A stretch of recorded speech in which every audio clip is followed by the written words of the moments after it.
Hello les amis, partons du principe que vous savez qu'un muscle est composé de plein de fibres musculaires. Ok, mais savez-vous que toutes les fibres musculaires qui composent un muscle ne sont pas les mêmes? En effet, il y a principalement 3 types de fibres. Commençons par les fibres lentes, les fibres de type 1. Elles sont très endurantes et donc peu fatigables. Elles utilisent principalement l'oxygène, mécanisme aérobie. Vous l'aurez compris, ce type de fibre correspond aux efforts longs et peu intenses. On les appelle aussi les fibres rouges. Du coup, il y a les autres fibres de type 2, dites fibres rapides. Elles sont deux dans ce cas, les types 2A et 2X. Pour l'anecdote, on avait parlé un moment des 2B, mais il n'y en a pas chez les êtres humains et c'est devenu 2X. Les fibres 2X sont des fibres rapides pures, explosives, tandis que les 2A sont des fibres rapides mais plus endurantes, relativement bien sûr. On les appelle fibres blanches. Ce sont ces fibres qui permettent d'avoir une hypertrophie visible, car elles sont plus grosses. Ces 3 types de fibres que je vous ai décrits sont des types de fibres dites fixes. En effet, il existe des fibres transitoires hybrides,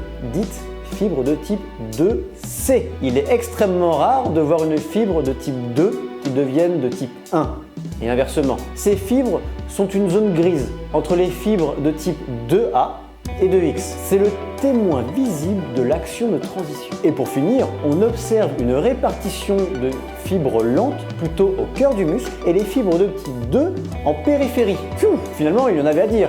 En gros, quand vous faites de la muscu, vous hypertrophiez vos fibres de type 2. Ce n'est pas des informations capitales, je sais, mais je trouve ça passionnant tout ce qui se passe là-dedans, c'est fou. Sur ce point culture, je vous laisse et on se retrouve dans une autre vidéo. Portez-vous bien les amis, bye bye.